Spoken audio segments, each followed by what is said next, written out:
So they had to continue this facade of Israel's run by Bibi Netanyahu. No, it's not. It's being run by the White Hats. The key actor in that particular TV show is a guy playing Bibi Netanyahu.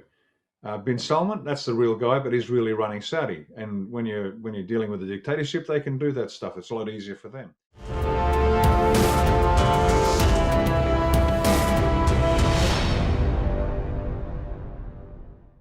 Yeah, you go through all the major nations, the serious players. Russia had to be brought under control, and it was. Now, how are they brought under control?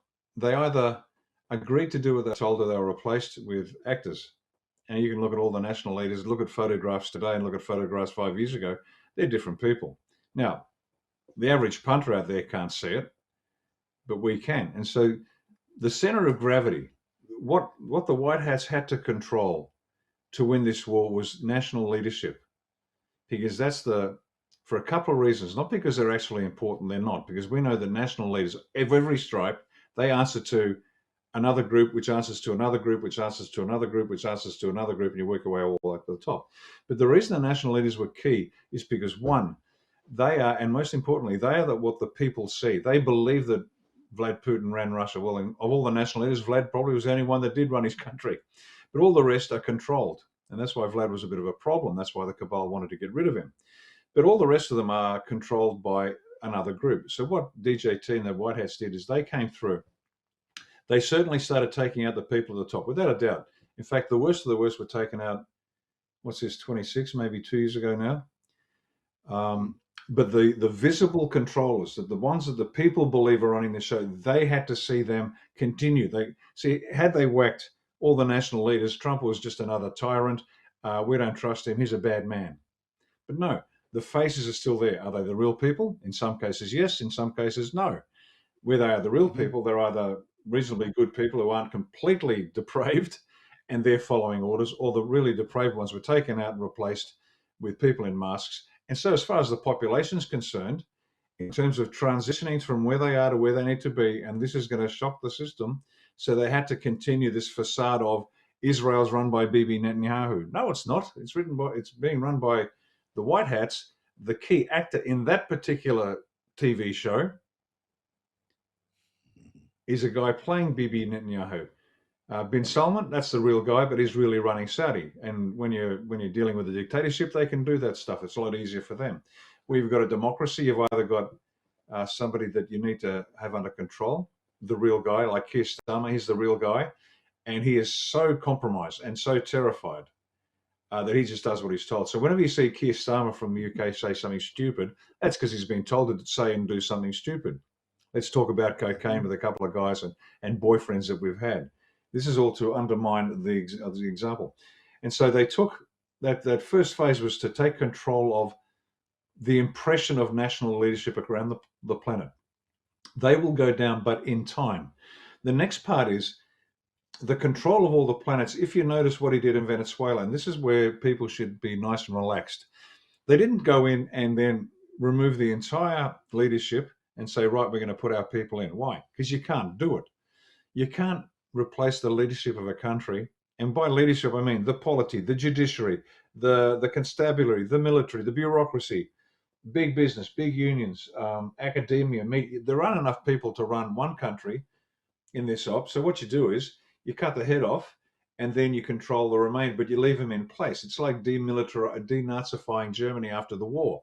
They had to leave most of them in there because they were the ones that knew how to run the trains. They were the ones that knew how to run the power stations. They were the ones that fill in the blank. And so they're just decapitating publicly the bad guy. And in Venezuela, let's leave the deputy now in charge. Now, the deputy's no better than Maduro was. But as far as the people are concerned, it looks like, oh, wow, this is okay. They're just taking out the bad guy, but the Venezuelans are still running Venezuela. Now, they are, but under direction from White Hats. And so it's quite an unusual and different war. So instead of having the soldiers shoot each other on the front lines to the point of exhaustion, where you strip an entire nation of 20 to 30% of its manhood, as most of these wars do, what you're doing is you're taking out the leadership. There must be, by necessity, some kinetic aspects to it, but they are very surgical, very constrained, very limited, and the targets are well known.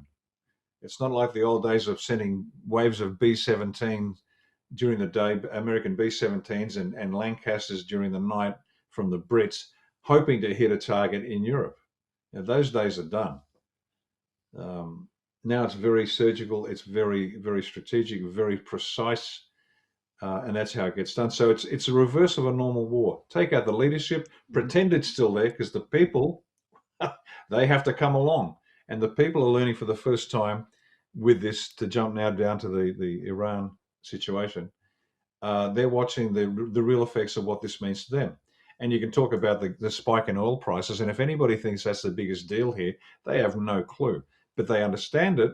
And the white hats will use everything as an opportunity. What's the spike in oil prices doing to people? Oh my God, my bread cost another 30 cents a loaf. Now, is that a problem? Yeah, of course it is, to the people at home. So now they've got their attention. And so we talk about this financial crash that's coming. This is all, in my mind, this is preparation for what's about to happen. They're creating a sense of fear and tension in the people, because it must happen. They've got to wake up. They've got to be shaken out of their comatose state and seen and shown what's going on and why. And guess what? It's not your fault, but it sort of is, because you let it happen. Oh, but I trusted people. Well, you shouldn't have. And you've heard me say many, many times, breaking trust is key to the future of this planet, to the point where people don't trust the sheriff, the judge, the mayor, unless they physically, personally know them and can walk up to them and shirt front them and get them doing what they want. So the downstream effects of all of these events are so multifaceted, but it's creating the conditions for when all this is done. Then I'm talking years in the future, because this is going to take a while, where people start to realize, you know what, my name's Jack Smith. I'm responsible for my family. I've got to be a moral man. I've got to take these sovereign rights that I have to be the source of law and know what the hell I'm doing. I've got to be self-reliant. I'm responsible for my wealth, my health. I just can't outsource that to somebody else. Moral, sovereign, self-reliant, Christian. Let's have a good set of morals about us, and people are going to learn over the years that, you know what, these other religions, yeah, not so good, not so good. That you don't have to be a Christian, but the Christian ethic is what is the only foundation of a civilization that can potentially last. Constitutional republic, hey, this is the way we govern ourselves. And these are, as you can see, I'm describing the end state for Australia 1, and there's a reason for it. Because bit by bit by bit, the people will get there of their own volition. They will realize this is what we now must be as a people, as individuals. And so it's this large, complex operation, fascinatingly being executed. But it's reverse, as I said, just to finish off. Instead of having the soldiers shoot each other, let's take out the leadership and then track it down. There are some last kinetic effects, because when people say, "Oh, we've won the war," we have. We, the people of the earth, have won the war. Well, why are they still shooting? Because we've got a few dirtbags still with capabilities we get rid of. But in terms of control of the planet, in the largest sense, it's good. Yeah. It doesn't mean there aren't still Yes. rats in the corner of the room that have to be taken out. We are at war, and we must unite in truth. Subscribe for free at johnmichaelchambers.com for my monthly communique, which includes alerts, warnings, announcements, and access to my most valuable resource network to help you to navigate this storm. With your free subscription, you will also receive a digital copy of one of my books, Trump and the Resurrection of America, an Amazon 5-star rated book and 6-star rated by the late Robert David Steele. Won't you join me as we take our country back and redirect humanity on this much-needed course correction? Remain informed, empowered, and connected, and subscribe today at johnmichaelchambers.com.